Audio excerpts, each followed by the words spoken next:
오늘의 주요 이슈를 골라 이해하기 쉽게 풀어보는 뉴스픽 시간입니다. 보도국 이정은 기자 나와 있습니다. 네, 이 기자, 오늘 키워드 뭘로 준비했습니까? 네, 백투더 퓨처, 유명한 영화 제목이죠. 요즘 하루 걸러 하루씩 신당 창당 소식이 나오고 있는데요. 가만히 보면 타임머신을 타고 과거로 돌아간 듯 기시감이 들 때가 있습니다.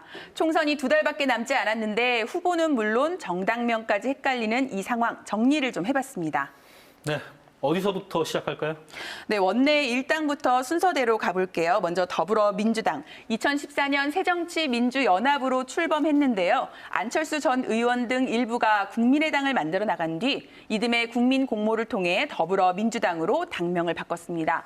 당명을 바꾼 뒤 대통령을 배출했고요. 지난 20대 총선에서는 123석을 획득해 제1당이 되면서 분위기 쇄신에 성공했다는 평가를 받고 있습니다.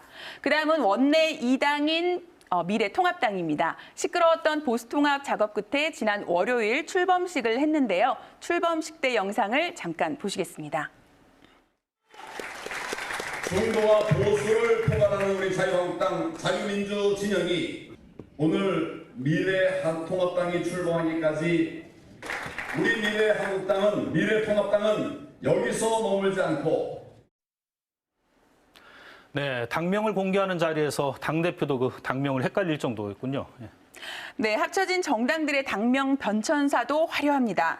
이 미래통합당은 불과 3년 전 새누리당에서 이름을 바꾼 자유한국당, 그리고 바른미래당 소속 유승민계가 한 달 전에 창당한 새로운 보수당, 그리고 이현주 의원 1인 정당인 전진당, 이렇게 세 당이 합쳐진 당입니다. 사실 새로운 보수당은 새누리당 시절 박근혜 전 대통령 탄핵을 계기로 탈당했던 사람들이 만든 정당이다 보니 여당에서는 도로 새누리당이라는 평가를 내놓기도 합니다.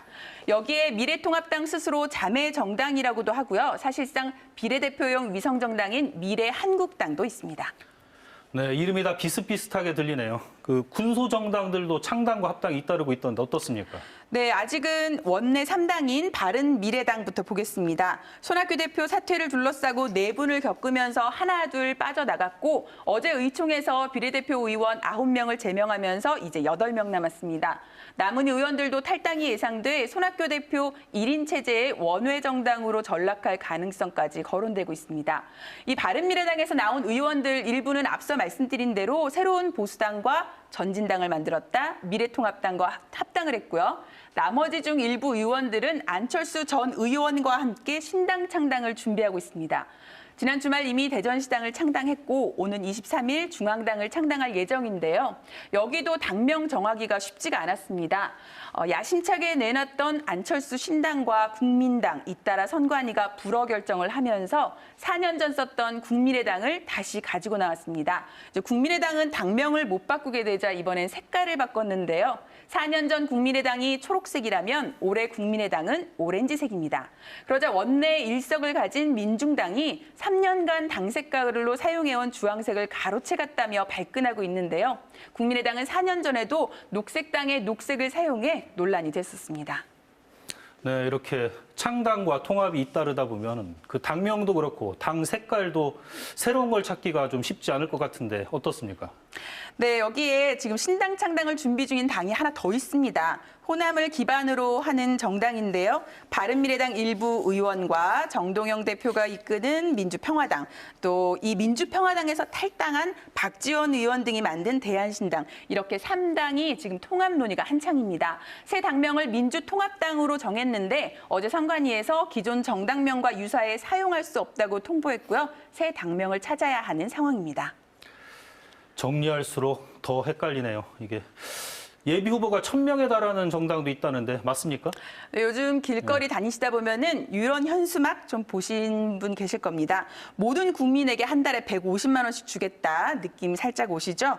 우파도 좌파도 아닌 허파를 주창한 허경영 대표가 지난해 만든 국가혁명당이 2달 만에 당명을 국가혁명배당금당으로 바꾸고 총선에 나섰습니다.